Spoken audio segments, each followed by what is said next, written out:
Welcome to the 3 Retro Movie Geek podcast with me, Rob Taylor. Me, Scott Witham. Me, Paul Constable. What's that? Welcome to the 3 Retro Movie Geek podcast with me, Rob Taylor. Me, Scott Witham. Me, Paul Constable. And we're going to be talking 80s and 90s movies from our childhood. The greatest cinema era ever. Episode 1, we're going to be talking about Ghostbusters. But before we start, a quick go around the room to talk about who we are and what we're kind of doing. My name's Scott. You guys are sat in my kitchen. With crisps, nice crisps. Yeah, nice crisps, yeah. My name's Rob. I am looking forward to doing this as I love 80s movies and 90s. And I'm Paul. I love the 80s movies. They just don't make them like that anymore. Yeah, it's very true. It's very true, they don't. The reason we're doing this is because we just all love those retro films. It was Rob's idea.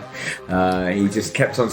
Rob and I work together. We spend most days, or at least an hour most days, chatting. And we're often... skiving work, you know. In case we do get any listeners. Yeah, and chatting about... well, all sorts of things, movies, retro, anything that we've kind of watched. And it was your idea, wasn't it? Let's do a podcast. I thought, why not?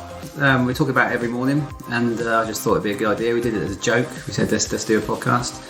Then I mentioned it to Paul, and I knew he was a techie guy, so he might be able to have the equipment for that. And I could see his little face light up when I mentioned about joining us.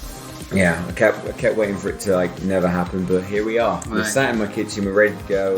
Episode 1, like we said, is a really great movie from the 80s. You all know it, I should imagine, Ghostbusters. So let's start with, we're not here to kind of recycle loads of facts, because you could look at that on the internet wherever you go. We're here to just talk about our own memories, experiences, favourite things, stuff like that, and just talk about a great film called Ghostbusters. So Rob, hit us with some facts. Well, okay, so Ghostbusters, this came out in 1984, and I was only 4, so I probably didn't watch it until a few years later, but loved it. I think it's one of the biggest films of the 80s.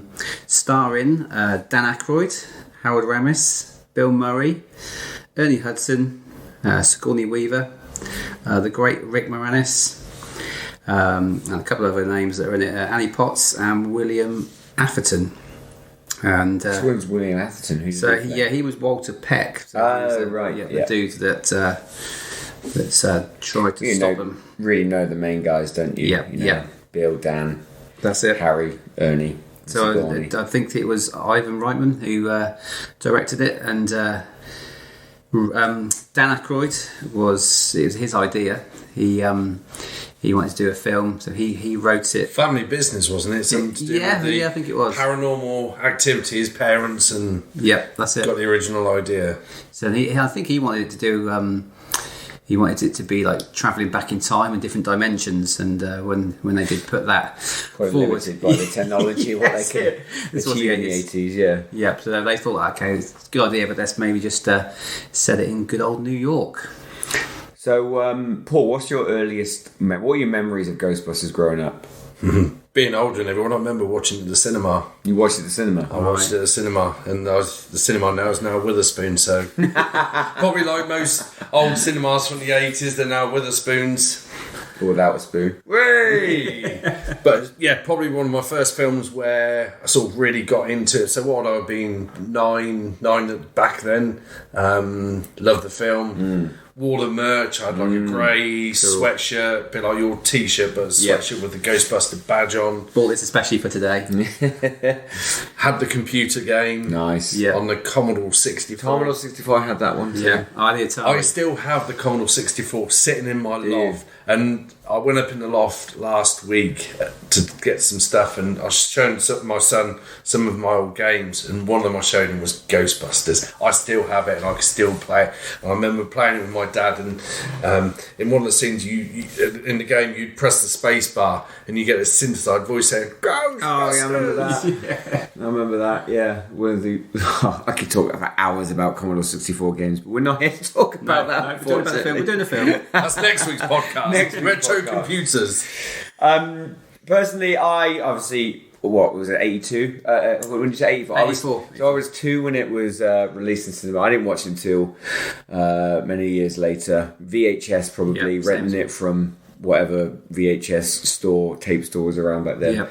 I remember going to school, probably a World Book Day if they had them back then, dressed up as a Ghostbuster with some sort of backpack and things like that. All the merch, all the toys, friends playing around, and of course the cartoon as well. That's one of the big things. Yeah, that was cool. The real Ghostbusters. Yeah. So when Ghostbusters, so I can remember watching it probably with my mum. A lot of these films I probably sat and watched with my mum. Mm-hmm. Big shout out to mum if you listen to this. Hi mum.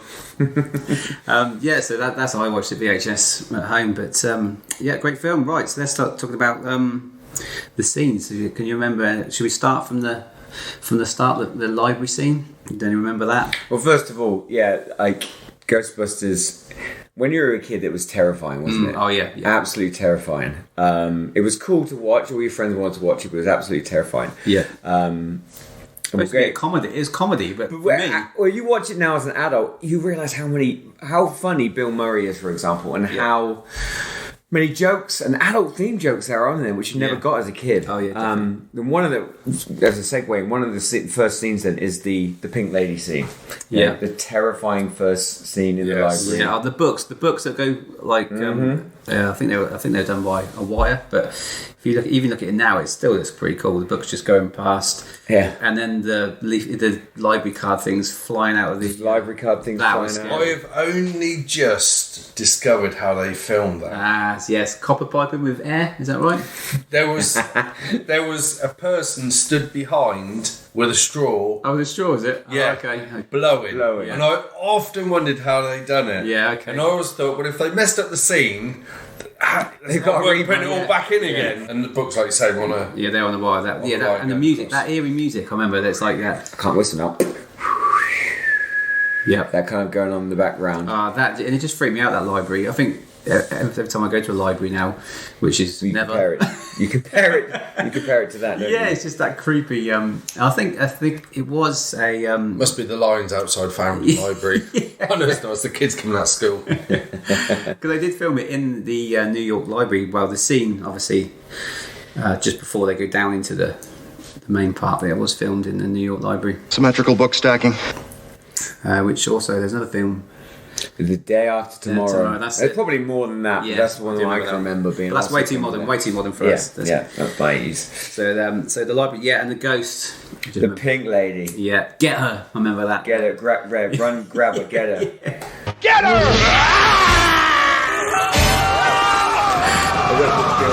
Was it? Well, Venkman at the time was just like, he said like, go and talk to us. He's like, hi, where do you come from?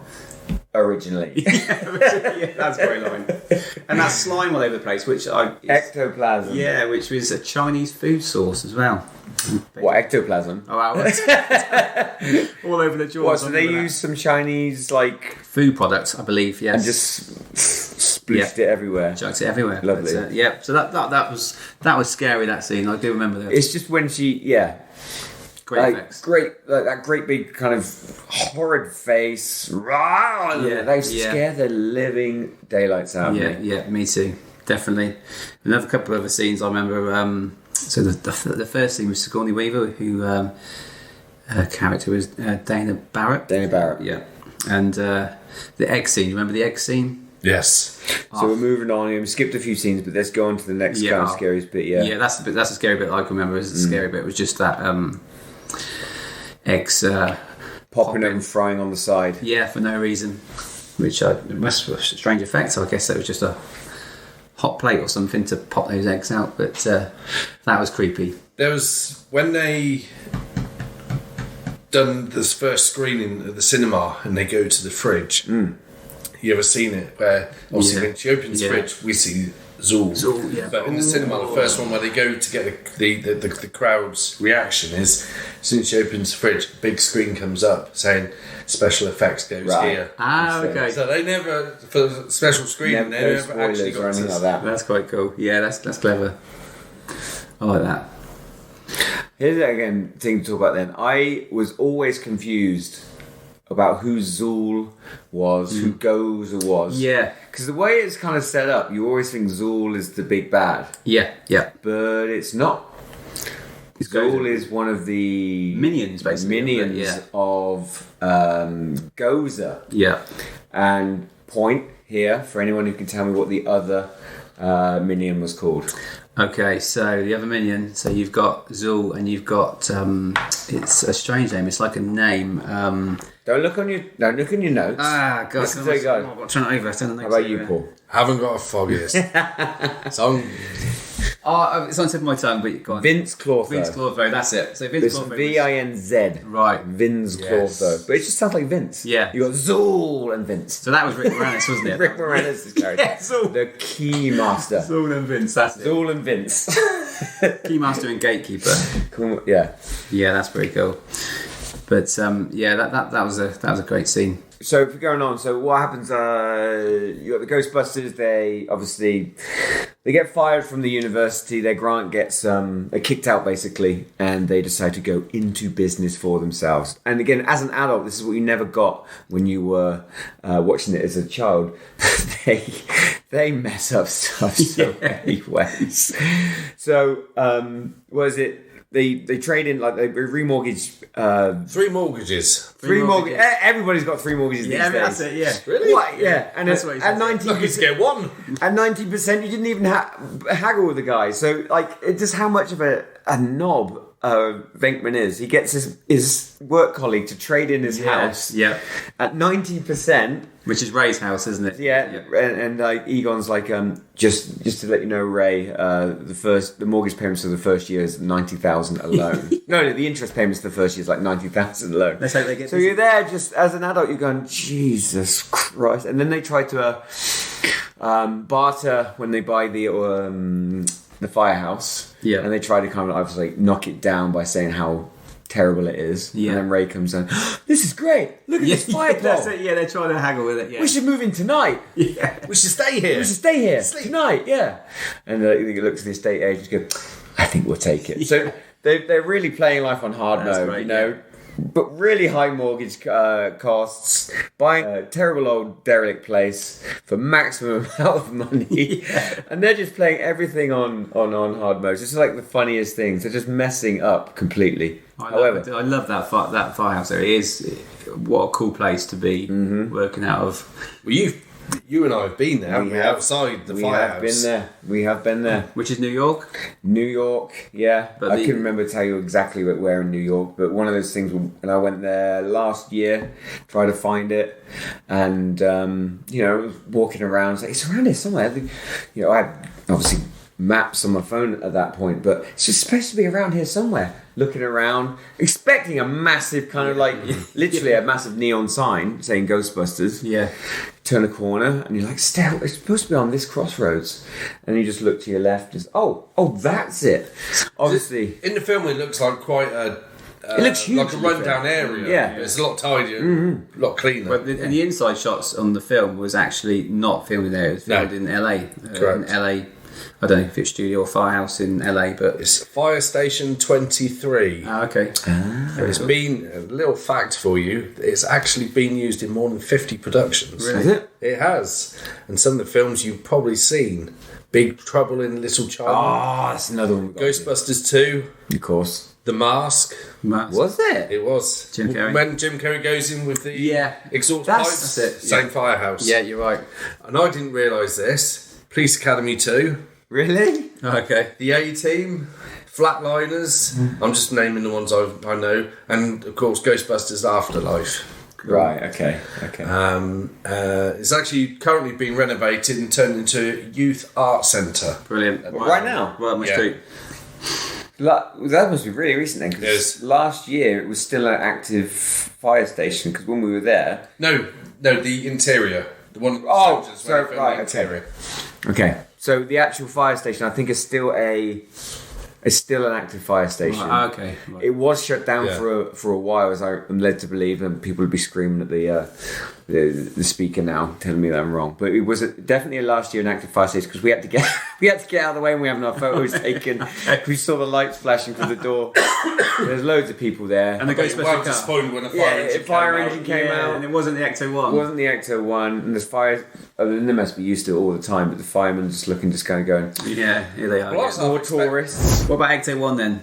I know you got a Lego figure. That's Scott. Oh yeah. So again, we're no fans of both Lego and old films. This was one of the first adult Lego sets I ever bought, and obviously you can't see it through the speaker. But Ecto One, iconic. 1959 Cadillac. Oh no! It's supposed to be, is it an ambulance? I always used to think it was a It's hearse. I thought- purse. Oh, okay, I thought ambulance. That might be an ambulance. But in kind of preparation for this, I listened to the novelisation, and they do use the term ambulance a lot rather than. Yeah, I thought it was an ambulance. Not, I know it was and it was black apparently to start with. It is black. They to start changed with. it. They realised obviously when they do a lot of filming, it will be night time, so they wanted to change it from a. Well, it was black when it turned up. Yeah, when and they were going to keep they it black, I bought it. think, but then they realised it wouldn't show up at night time. But Another kind of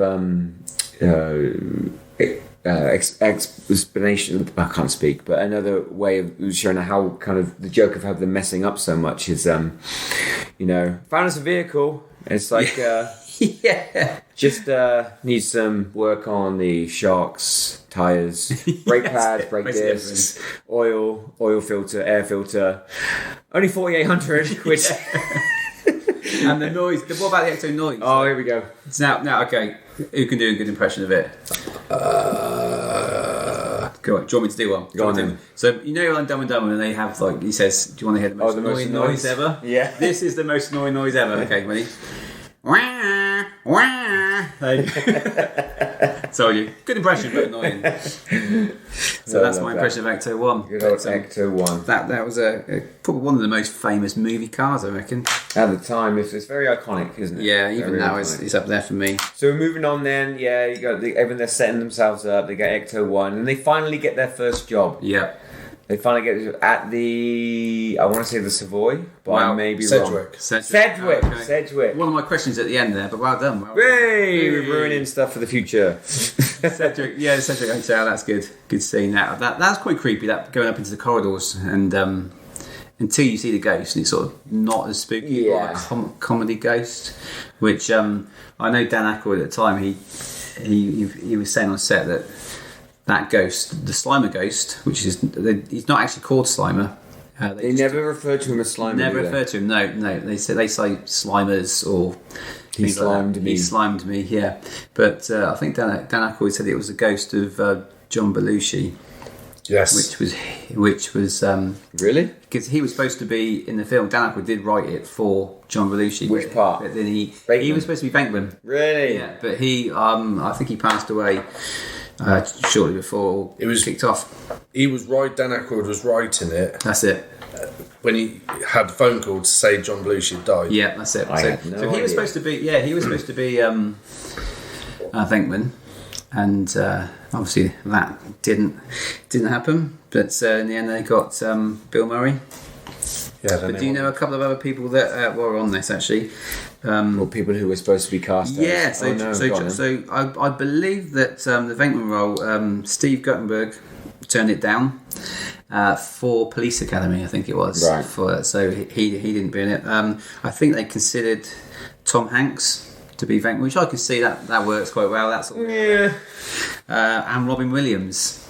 So you can imagine He would have been quite. yeah, Yeah. especially with the ad libbing that Bill Murray does, and I think Chevy Chase turned it down as well. I can't imagine it. No. Anyone other than the mighty Bill Murray. Yep. Egon Spengler, here's another quick one for you. Considered for the role was Christopher Walken, Right. John Lithgow, Oh, right. Christopher Lloyd, Oh Jesus! Oh, okay. and Jeff Goldblum as well, apparently. Thank God Christopher Lloyd was probably busier doing another film. And, Yes. and they did have, I think he turned it down, but they did have Eddie Murphy. Yes. He turned down Ghostbusters. He turned down Ghostbusters. I think maybe the same time for Beverly Hills Cop, so I'm guessing He was too busy. He was too busy, right? He was filming Beverly Hills Cop, but I think they also concluded at the end that they couldn't afford him anyway. At that He's a stage. good friend of Dan Aykroyd's, wasn't he, at the time? Well, a lot of them were all working on Saturday Night Live, Yeah. so they all kind of on the same kind of circuit. Anyhow, Yep.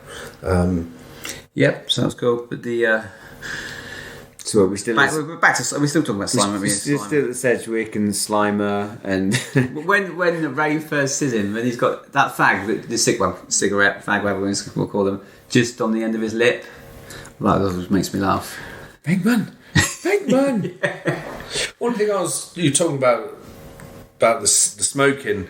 When I was watching Ghostbusters the other day, the amount of scenes where they're all smoking. All the time. Yeah. Constantly. I mean, even when Dan Aykroyd turns up with Ray. Ecto 1 and he's working on the car, he's there puffing away under the Sigourney Weaver engine. first comes in, he sticks it out, he's got a fag in his mouth or a loads cigarette in smoking, his mouth. which I suppose back in the 80s everyone did smoke. Ernie Hudson and then they're sharing the lighting up Yeah. with one another, yeah. Even when he's fixing the car, I think he's like that's it. he's got a cigarette in his mouth, which is probably not the best thing to do, but So Slimer, they have the battle in the ballroom. Again, this is them just messing up, which is so comedic. that's great. Crashing everything. Don't look into the trap. I looked into the trap, Ray. That's a great line. Trashing everything, and then it's like Venkman just like, wait, I've always wanted to do this. Pulls the sheet, Yeah. causing more damage. Yeah, that's it. On another line, Yeah. let's split up. We can do more We can damage do that way. more damage that way. Completely messing up. That's funny. And the flowers are still standing. Yes. And then having the audacity to charge 4 big ones. Yeah. It's actually 5, isn't it? 4 big ones and then 1. I was watching a clip earlier, actually. I didn't spot this. And every time you watch old films over here, you pick up new things. But at that point where they're charging the hotel manager, or whatever it is, how much, I didn't realise this. You think it was Venkman just charging the price. But you see Egon kind of go like this. Okay, I did. Puts 4 fingers up, Never rubbing noticed against that. it, yeah. Yeah, And then nice. afterwards, for the other one, for the special deal, he does 1. So you can see how they're charging, or they're in that unison, that kind of, that franchise business mindset and telling each other. It's just very good kind of little bits that you pick up on. Yeah, that is good. Charging the big mounts, and then, they rocket to fame Yep. and Catch Slimer. success. Catch Slimer in the trap. Catch Slimer. Onion Head, as he was called on by the. They call him Yes, Onion they Head. call it Onion Head because it smelt apparently, Oh. which is obviously wasn't called Slimer. They called it. That's what the people called. The actors called the ghost Onion Head. And the scene where it's flying around the chandelier, I think it's basically a peanut sprayed green. Jesus, that's one bloody big peanut. Because it looked like a peanut, yeah, and obviously it's small in the back, isn't in the background. It's flying around, and that's special effects in the 80s, Brilliant. which is cool. You wouldn't get that now, would you? But that's quite funny. Will be CG these days. Right. So moving on scene by scene. You got the montage of all catching all the ghosts. Okay, yeah, the montage catch all the ghosts. We're on Time magazine and they're Yeah. on, Letterman show and Yeah. stuff like Larry that. King, And- Have you Larry seen- have you seen Larry Elvis? smoking. Have you seen Elvis? Ray getting seduced by a. Yeah. Oh, He's getting his trousers taken off. Yeah, The only sexy, naughty scene in the film, but I've seen like both cut and uncut versions, and that's completely out. Of Oh, like, really? Tra- Yeah, they take it out. So yeah, that's which quite is- funny. Yeah. I was going to say, I don't remember that scene when I was younger watching, so they must have re-put that scene back in. Yeah, probably about the only sort of. And all this time, you've still got the main storyline going on, which is, of course, Zool in Dana's apartment. And I know you feel the same way about the scene, but one of the scariest scenes, as a child, even now, even now, it still gets you. The scene where she sat in an armchair and the arms pop out and it's grab her. You see the dog get sort of the dog's face. Yeah, they do that door. thing where the kitchen just lights up. yeah, just it's light right coming out the edge of the doors. But then the arms, The arms shooting out, terrifying. yeah. Nightmare fuel as a child. The terror dogs, was it? Terror dogs. The terror dogs. Zool But, and Vince. And being dragged when that chair gets dragged to the to the kitchen. I just even now it scares me. It's terrifying, And which is why it's brilliant. It's both a horror film and a comedy all in one. Yeah. And you don't get many films that are both No. scary and funny. Ever. I can't think of another film that No. is scary and funny. And those Like dogs, properly scary and properly funny. it cuts to the church then, doesn't it? When the dogs are, you see them sort of like cracking out of the gargoyle statue, yeah, and then the come next out thing of they're not gargoyles. there. Obviously, that's the terror dog, which I think they're based on it's got some sort of ornament or sculpture or something in Philadelphia. Apparently, that's where Really? the idea of the dogs from. Yeah. I was watching that. I was watching the other day, and my lad come in, Freddie, and he's 9, and I was watching it, a bit of the dogs, and I said to him, "This looks scary to you?" And he was like, "No." Not in the slightest. But when I was his age, that Absolutely. yeah, he just laughed at it. Terrifying. I don't think I went to bed with the light off for the next couple of weeks, but Still nightmare fuel, But, that stuff. yeah. Yeah. Zool gets Dana, oh yes, turns her into the gatekeeper, am I right? Yeah. Correct me if I'm wrong. yes, because Keymaster's Vince Clortho grabs hold of old Lewis Tuttle. that's it. Louis, Louis Louis, yeah.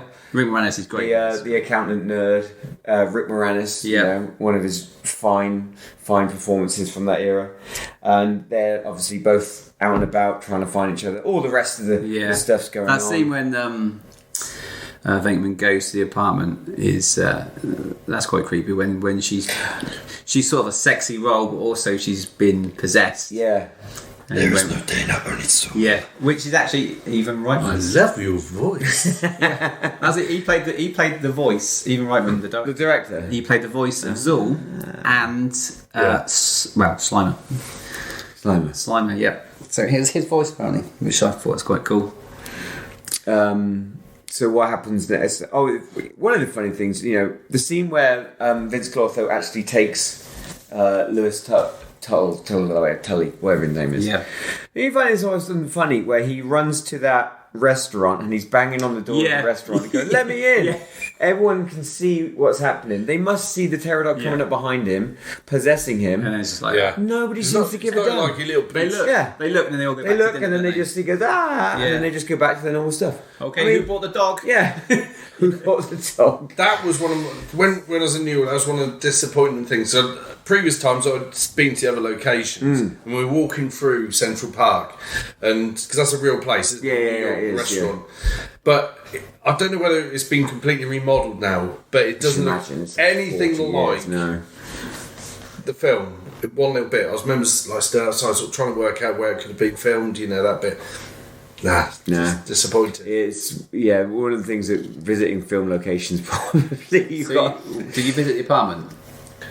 Yeah, so the first time we went to New York, been a couple of times. So the first time we went to New York, we got there. The first day we were there, we got there at lunchtime and we thought we'd just go for a little walk. And we were walking through Central Park and we actually came out where the church and the building was, and without knowing where it was, Okay, yeah. we just come out and I was like looking at it thinking, I recognise that place. Yeah. That looks like the place in Ghostbusters. Yeah. I was like, nah, surely not. Because I'm thinking like it's a filmed lot- on a soundstage. Yeah, it's a or lot something. bigger. That they added stories to it. Yeah, but the front Yeah. of it and stuff. And it's a real place, yeah. And I thought, well, when I get home, I'm going to have a look. Yeah. And and I mean, I've been a couple of times and sort of always walk past and Yeah. just geek out seeing. Exactly. I mean, it does look exactly Yeah, like it does. The top doesn't, but the bottom. But the film? It was used in another film. What, the The building? apartment. But I saw it. Funny enough, I watched the film last night, Ghost Town, Ricky Gervais, and I saw it for about a split second. Okay, that apartment was used in another film. Another film. Another film. Go on Don't then. know. A Christmas film. Okay. Nightmare on 34th Street. Miracle, That's down on 34th Street. Miracle on 34th Street. No. It's not. No. Home Alone 2. No. Don't know. Alf. Oh, okay. Their apartment Is in that building. The is that Ghostbusters building 'cause they come out. If we were That's really so nerds, cool. we could tell you what You can building tell it exactly was. what it is because the lean-to, the canopy is so distinctive. Well, the building, the Shandor building, which was called The Shandor, Ivor Shandor Ivor building, Shandor. yeah. I think it's like 55. Is it 55 or 555 Central Park West? Is the address of the? But next time you watch Alf and you see Alf come out, it's Yeah. the same. Okay, that's same pretty cool. apartment. But thankfully go. they've repaired the road. You don't have to cramp. Yeah, I know. Go walk on because the roads That's all being great. fixed. Because with the film, it flicks from actual footage of but they actually built that set with the finale is again Yeah. is in the Which we'll get to studio. it, yeah. We'll get to that. Yeah. So where are we? We've done the ghost catching monster. Oh, again, so the that. keymaster and the gatekeeper. Been Lewis Park. We said that with the dogs. You Yeah, bought the dog. and then Dana Barrett being all sexy, which again, you didn't realise as a kid, but she uses the phrase, I want you inside me. Yeah, I know. You know, this is supposed to be a kid's film in the Yeah. 80s. I mean, as an adult, you think, What do you mean? I don't know what you mean. yeah. What do you mean, Scott? Well, it's, what don't get did it. Bateman say? I don't get I it. think there's more than one of you in there already. Yeah, or that's a good something like line. Yeah, that's great. that. She floats above. Again, scary as well. She's floating Yeah. above the sheets. Practical and effects, which is brilliant performance by Sigourney Weaver being both sexy and terrifying at the same time. Yeah, she is. Everything's coming to a head with and then it goes to Walter Peck. Walter Peck. Yes. Walter Peck? Is that when he comes in with the cop? He first of all comes in and meets Does it? Yeah, yeah. We first see him when he comes in. he comes in and just has a chat, and Bateman tells him basically to get lost Yeah, that's it, yeah. from the Environment Protection Agency or EPA. Then he turns up with a cop. Yeah, he comes who's back. actually a real cop, apparently. Right. Oh, really? Yeah. He doesn't speak, but he's actually. He does speak. He does speak. Yeah. You do your job, pencil neck, and I'll do you're mine. right. Yeah, you're Something right. like that. Yeah, good point. And they basically shut down the containment field. Yeah. And unleash all the ghosts. Yeah. Which again leads me to another point. Then the song "Magic" Oh, I love by Mike somebody, Yeah, Mike, is it Smiley or something? We should look that something up. like that. So That bit of music. yeah, Please. "Magic" by Mike, whatever his face is. Oddly enough, you think it's a very spooky kind of piece of music because it's set in that very spooky scene. If you listen to the song, Yeah. it starts almost sounds like a bit like Mick ballad. Smiley. Mick Smiley. Smiley. It sounds like a bit of a ballad. Yeah. And then it just suddenly flips. Yeah, because the song is about 2 minutes into the song or something. It just flips to that really creepy, eerie. That beat, which is great. Yeah. But again, it's so iconic. And then just The scenes shot. of ghosts going everywhere. You see All Smiley over, all Smiley over. and the hot dogs. Another scary thing that used to terrify me as a kid. The zombie taxi driver. I was going to say that. That taxi driver. Yeah. There's like three main scenes in Ghostbusters that used to terrify me. like The a corpse. taxi driver, it's Yeah. like a corpse, a brown, grey, hairy Yeah, that scared me. zombie. That used to terrify me. The pink lady at the beginning, the terror dog dragging her off into the The dogs. The dogs were. scary tale. Yeah, so Dogs were- everything's going to hell. Dogs and cats Dogs again. living with each together. That's other. right. Mass hysteria. Yeah. And, to cut a long story short then, the Ghostbusters are summoned, have a little tiz-was with the mayor and Mayor, Walter Peck. And they get hired to take on this massive... They get locked up. They do, because they get locked up because the explosion that happens when the containment field is shut down is blamed on them. When they're filming, apparently they thought that supposedly that it was actually haunted, that jail, so they wanted to do the scene as quick as possible to get out there because there was things were happening. I don't know what sort of things, but apparently I don't believe in ghosts, but so I read, which is quite interesting. They thought it was haunted. And the thing you told me, I'm afraid no ghosts. an 80s reference then, the actor who locks them up or gets them out. Yeah. Yep. So the cop who he did like blink and you'll miss it basically. Yeah. But I can't think of his name now. It's Ray. I'm not sure. You'd know him hopefully but as he's do you know Al from Die Hard. Die Hard. Yep. So He's the cop who locks them up or at least lets them. he lets them out literally for a split second. So there's two people who die. Walter Peck was also in Die journalist Hard. Die Hard. Yeah. Two Die Hard. Yeah. So that cop who let them out was also a cop. In Die Hard, so that's quite funny. So he gets typecast. Yeah. So where was Die Hard filmed? Is he? Die Hard He's was filmed moved to in Los LA. Angeles. Okay, So that scene could have been done in LA. So We don't know. he worked in New York and he went to LA. So you reckon it's a shared universe? Yes, and- definitely. Yeah. He's a perfect cop. So then, what do we get to? They go to the. So Ghostbusters have been hired, and they go down the street. They turn up, and we get the next song, "Saving the Day" by Something Twins. I love that scene when Begins the camera's sort of going past the town hall, and then it comes onto like the big archways, and you got the army, and they all get. Yeah, like, they're being escorted by police bikes. And they use saving the day. They use that clip in Saving Ghostbusters the Afterlife, don't day. they? They do. When they look back at it, and There's some great 80s kind of almost heroic montage. yeah, that is great. Boom. Ghostbusters. Boom. Yeah, And they get out of the car and then basically nearly die by going into a.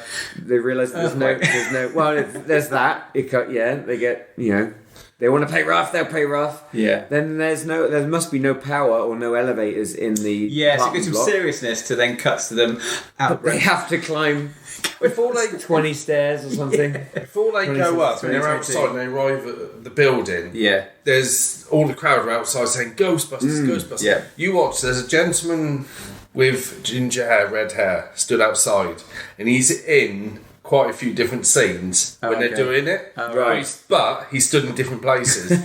So he stood outside the building, he stood outside by the church. You watch it next he's a time, he's in a few of these scenes and he's constantly doing it. So he's a scene whore then. He's just running around just trying to... He's trying to help the camera, and I suppose he hasn't got to start placard saying, "Hi, Mum, I'm in Ghostbusters." That's something I do, I think.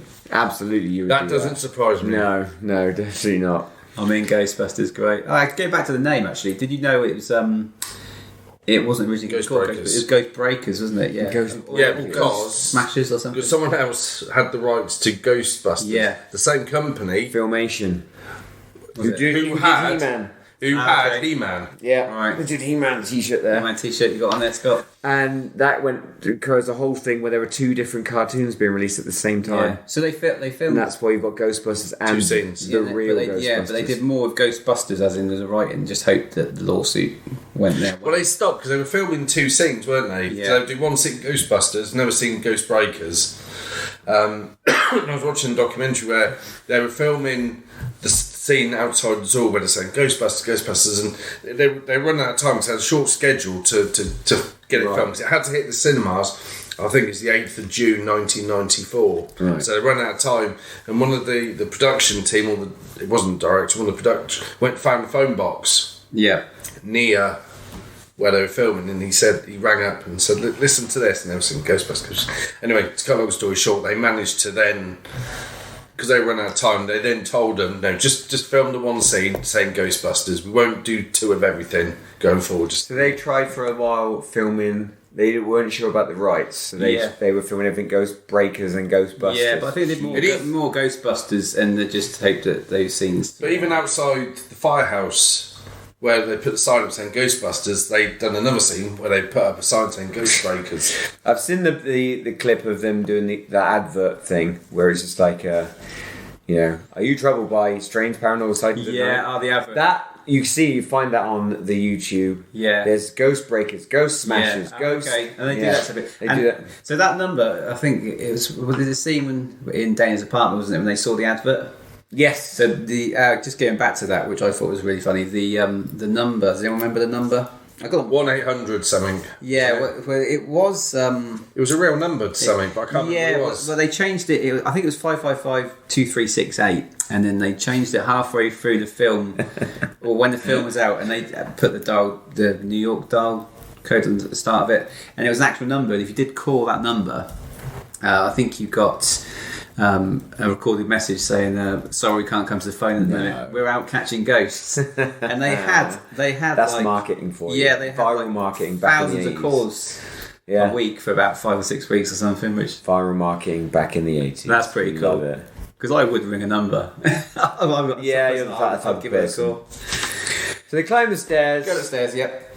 They get up to the top. To fight Goza. Goza the Gozerian. Yeah, he was a Yugoslavian model.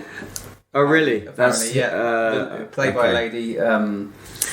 It looks at some funky 80s outfit that she had on. Right. Do you know who was originally going to play Goza the Gozerian. Goza, no, I do not know. Pee Wee Herman? Pee Wee Herman. Pee Wee Herman was originally going to play Gozer.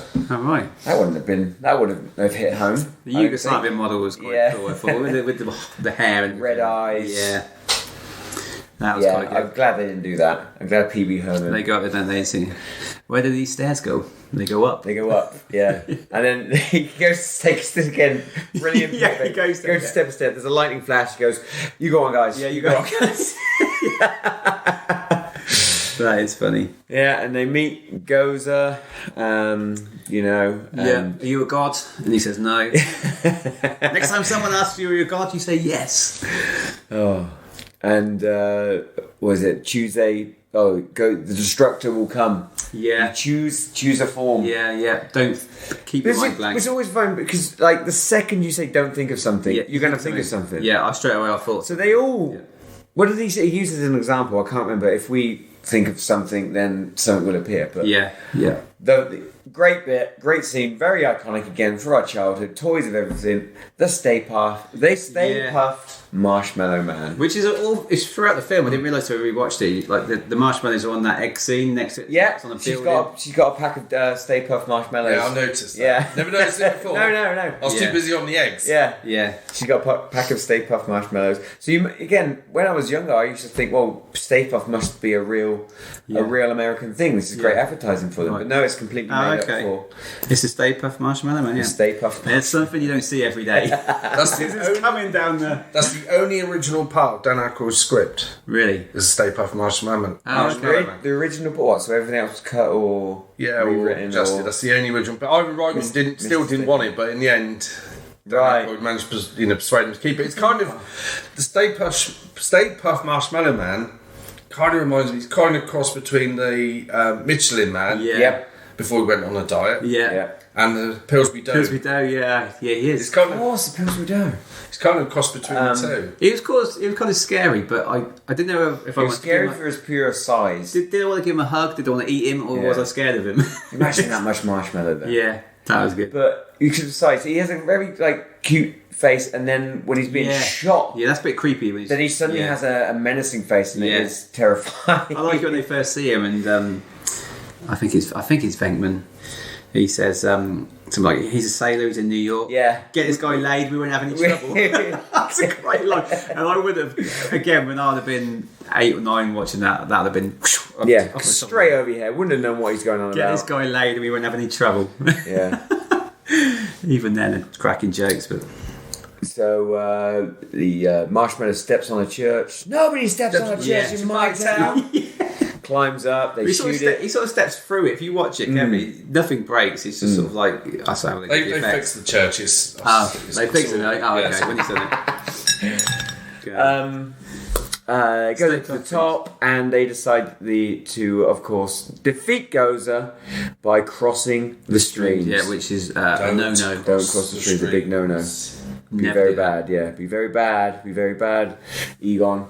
But they do it. They save the day. Everything's fine. They're heroes. Those suits, the Stay Puft suits, I think they had 3 of them as well, and they cost like 20 grand each or something back then, and they destroyed each one when they crossed the streams.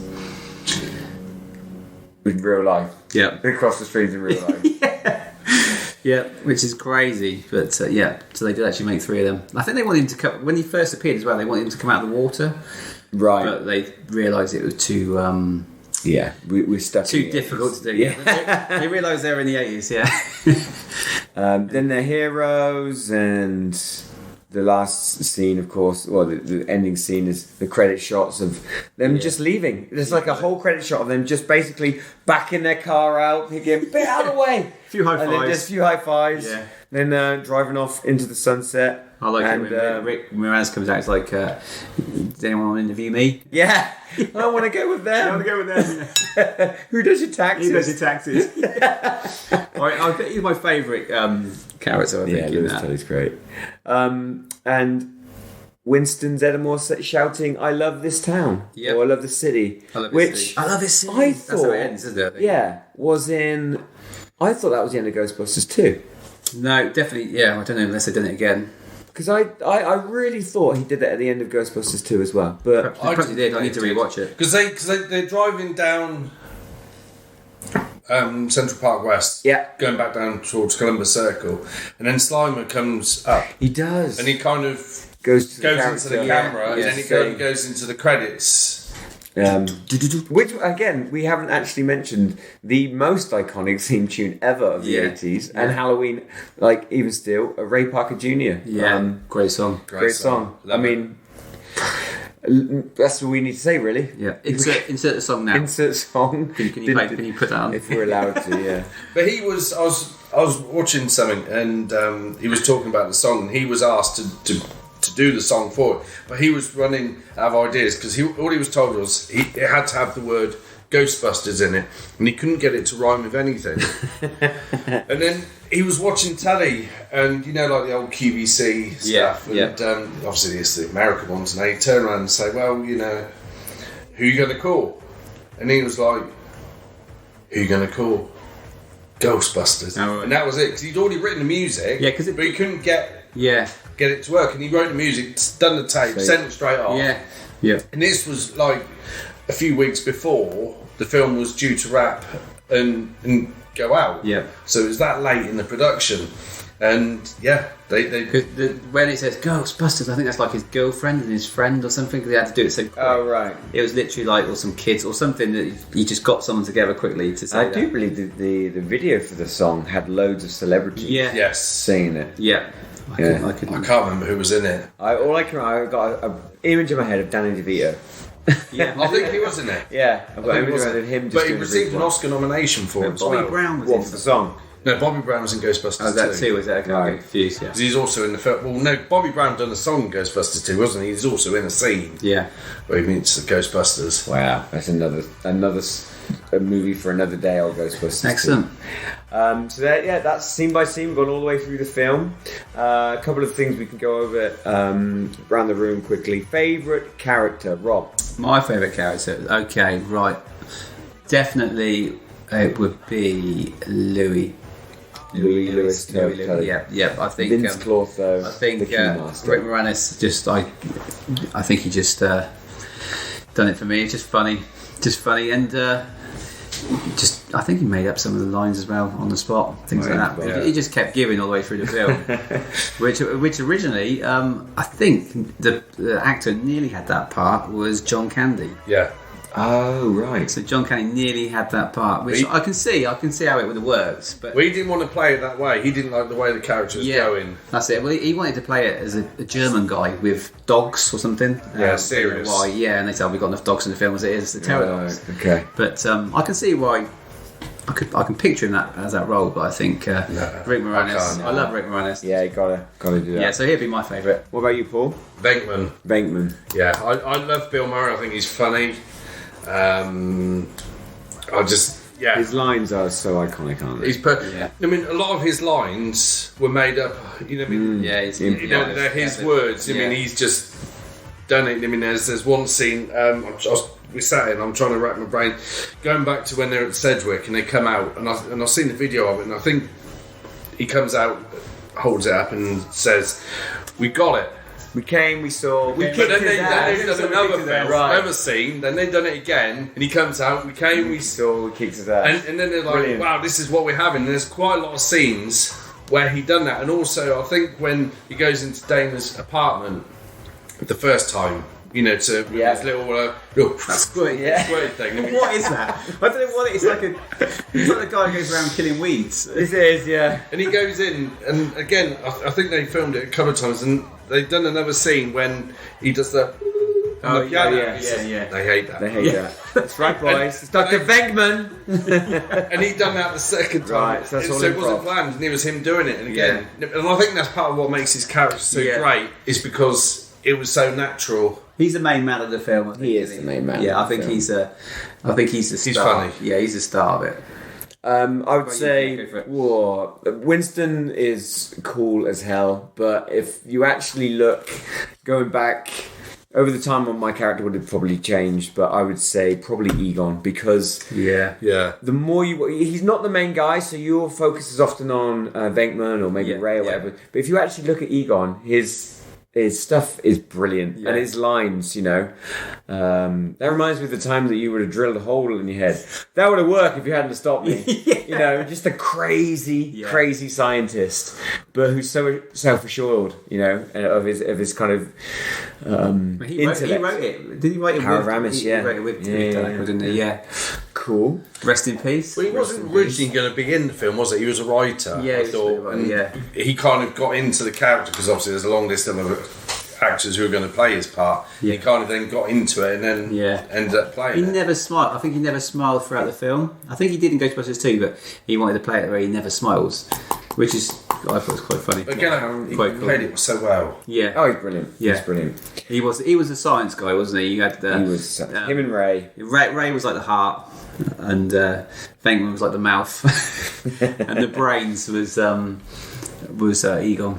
And then the muscle would have been more Winston, I suppose. Yeah, when he came And the cat in the book, he's kind of like an ex. He's just come out of the army or the military forces. Well, they sold it to him. They sold that he was supposed to have a bigger role in the movie, and then he got cut back a bit, and obviously only come into it halfway through, didn't he? Yeah. But do you believe in ghosts, the Loch Ness monster? If there's a steady paycheck, I'll believe anything you want me to. Brilliant attitude to have. That's great. So, okay, iconic lines. Your favourite lines from the film. We've been quoting so many so far. Yeah, so probably mine would be the "Don't look directly in the trap." I looked at the trap, Ray. That's mine. Bang, straight away, just like that. God, I can't. Now I'm put on the spot. Even though this is my own question, I can't. Yeah. Think. Did you not research it? Yeah, I have to come back to that. I cannot think. Again, I think there's quite a few many, but I think from young age, I've got one. Carry on. is the bit going back to the Cedric, and then the camera comes in and Venkman's rolling on his back. He's slow. You slimy. They say he's like I feel funky. Or something. I feel so funky. Yeah. It was a funky. And now I'm remembering a line that again I never picked up when I was young. I only picked up when I watched it this week. When they're in the library to start with, and then Reyes goes, "Quiet! You smell that? Yeah. Quiet, you smell that. Quiet! You smell that? No, it's just how zany he is. Quiet! Do you smell that? It's just like, oh, that's it. That's my favourite line. What about I don't know if you ever thought this. What about people that who could play these characters? Right. Like actors from. You did ask me It about doesn't have this. to be now, but And the only one that I could think of would be Winston Zeddemore, played by Idris Elba. Idris Elba. Okay. See. Okay. Do you want to know? I've got 4. Go on then. I've thought about this all week. Ooh, Okay. So Ray, I've gone for Matt Damon. Yes or no? What do you reckon? No. Actually, not as bad as I thought. Okay. Actually, not as bad as I thought. Yeah, that I can No? kind of get on board. Okay, like Ray, I can see him playing that. Looks similar I now. can kind of get on board with that. Okay, so I've got Egon. I thought maybe Robert Downey Jr. could play Egon. No, you're not having that one. not Okay. Not for that one. Okay, get rid of that one. Vince Vaughn for Venkman. Vince Vaughn. See, I think he could play that. I thought that'd be quite cool. No. I don't. I'm not a Vince Vaughn fan. Okay, this isn't going very well. Ernie, I went for Don Cheadle. Who's Don Cheadle? Don Cheadle. Iron Man's mate. Yeah, he's an old War Machine. If we're talking about MCU. Okay, my favourite one then to play Louis, Simon Pegg. Simon Pegg. Yeah, I could kind of see that. I could see that one. That was mine anyway. I don't know whether it would be any better, but yes, I could see it. I think Rick Moranis kind of plays it very well. He does. It's very hard to cast swap out these people. He was great. Because we love the characters and the way they're played. But you wouldn't want him being your accountant, though, would you? Nobody goes around telling everyone. Yeah, there's that party. This is Ted and Annette. They got a small dry cleaning business. Yeah, they're in receivership. We put some money aside, so they can't get it. But he's only got another like 10, 15 grand to pound his mortgage. Yeah. And he says something about the party as well, does he? So he puts some. That's why I invited colleagues and friends. So expenses. I put this through as a promotional expense. That's why I invite colleagues over than friends. Brilliant. Can you imagine if you're at a party and someone said that to you? Okay, so I put together 5 questions for you two. See if you can get this little quiz. You can join along at home if you want. I think one of the questions has been answered. through the pod. But, We are nerds, so probably. Okay, so which is question one, which was what is the name of the 5-star hotel where they catch their first ghost? Cedric. Paul, see, I wouldn't have got that, but well done. Point each. Question I 2. actually got that wrong. I said there was Savoy, so Paul can have 1 point. 1 point, Paul. Then okay. Thank 1-0. you. You write down 1-0. When discussing interests, what does Egon say is his hobby? I collect molds, spores, and fungus. Yeah. You both got that one. Yeah. Okay. I collect spores, molds, and fungus. 2-1. 2-1 to Paul. He says that a couple of times in the film, doesn't he? I believe it's only the once. Oh, is it? It is referenced in Afterlife. Right. Yeah. There's a lot Maybe, of, because I've seen that that's quite right, a lot recently. Yeah. Okay, question 3.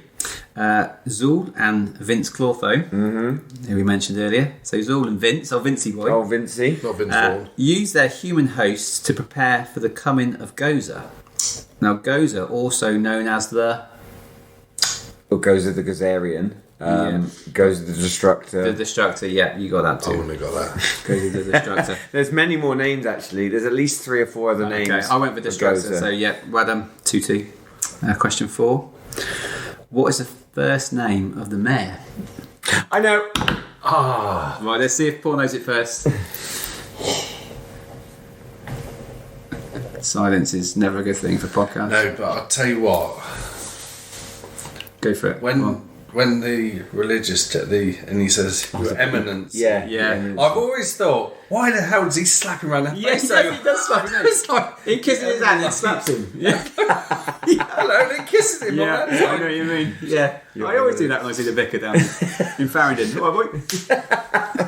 How you doing, boy? See the match last night? Right, okay, go on, Scott. Larry. Well, I thought it was Lenny. Lenny. Oh! It's Lenny. It's definitely Still Lenny. That comes 2-2. back. It's close. I wrote down Lenny. Damn it. I would go with Lenny. Now you said Okay, it. well, 2-2. Okay, all to play for question 5 then. Okay, what instrument does Dana play in the orchestra? Wait. Yes. Okay. Okay, so if you don't know it, It's not violin, though, is it? It's not a violin. it's not a violin. Is the answer? It's not a violin. It's not a violin. It's in the books. He goes on about it loads. She carries it. She got It's the carries the it. first one who says it. Come on, I'll give you. This is for the win. This is to win the quiz because it's 2-2. I think. Otherwise, it's not a guitar. sudden Not a death. violin. Clarinet, bassoon. You could just name instruments all day. I but could. we have Let's a- try that. We do have to end this podcast soon. No. Yeah, you're the best sounding one in your row. That's what Venkman says about it. It is a. I'll give you a countdown. Otherwise, it's going to have to be a draw. Nah, I can't. I don't know musical instruments enough. Okay, draw. Okay, so the instrument she played was a cello. Cello, of course. So there we go. So we draw. Draw. First quiz for the first podcast. I have a 2-2. question. Right done. Yep. I have a question. Peter Venkman, Bill Murray, Bill Murray. and Lorenzo Music. Okay, both voiced Venkman in the real Ghostbusters cartoon, Right. but they have also both voiced another famous cartoon character. Do you know who? So Bill Murray. Bill Murray and Lorenzo Music have both voiced. Well, obviously, Bill Murray's played the live-action version of Peter Venkman. So it's and got Lorenzo Music has voiced the cartoon version of Peter Venkman. But do you know who they have also shared? Is it an 80s cartoon? Yes, Garfield. Garfield. Yep. So Lorenzo Music was the voice. He did of the film, Garfield. didn't he? Bill Murray did the film. Yeah. So it's a very odd where why they didn't just get Lorenzo Music back for Garfield, but they chose to go Bill Murray. Right. And just going off to other films now. If you've ever watched Zombieland, Zombieland. they go and visit Bill Murray, basically the actor. Okay. And it's just basically, let's say he's on his deathbed. There's no spoilers, but they ask any last regrets or any regrets. And he goes, Garfield, maybe, because it's that type of film. So that was my one piece of trivia quiz that I wanted to put for the group. Nice one. Excellent. Right, I think that concludes our first pod then. So, Ghostbusters, great film, 1984, worldwide box office of 295 million. Biggest selling comedy ever, I think. Until Home Alone came along. Until Home Alone. Oh, right. So it was the biggest selling comedy until Home Alone. Until Home Alone came along in 1990, I think. 1990. So it wasn't really that long. I mean, it was only 6 years. Wow, yeah, but it still was. Okay, so thanks for listening to our first podcast. Thanks, guys. Hope you enjoyed it. We've been rambling on for about We've been three retro nerdy geeks. Yeah. I can't remember the name of it. Three retro movie geeks. Metro Roovie. Metro movie geeks. Retro, not Metro. Retro movie geeks. Three retro movie geeks. Thanks for listening. See you next time. See you later. Hello, Ghostbusters. They're real. You do? You have? They're here.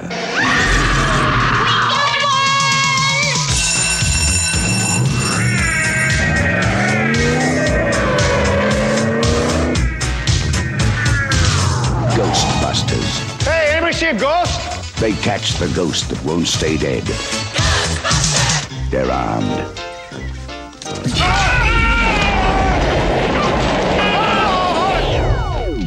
They're dangerous. Try to imagine all life as you know it stopping instantaneously and every molecule in your body exploding at the speed of light. All right, that's bad. Okay. All right, important safety tip. Thanks, Egon. They're professionals. Oh, I'm the chairman of the largest paranormal removal company in America.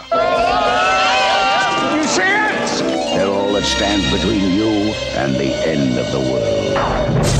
The city is headed for a disaster of biblical proportion. Real wrath of God type stuff. Exactly. Fire and brimstone coming down from the sky. Human sacrifice, dogs and cats living together, mass hysteria. Your girlfriend lives in the corner penthouse of Spook Central. You want this body? Is this a trick question?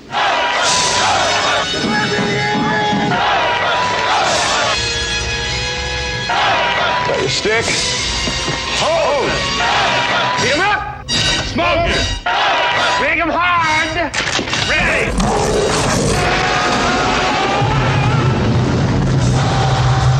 Ghostbusters. Starring Bill Murray, Dan Aykroyd, Sigourney Weaver, Harold Ramis, Rick Moranis. Coming to save the world. Who you gonna call? Ghostbusters. We came, we saw, we kicked it.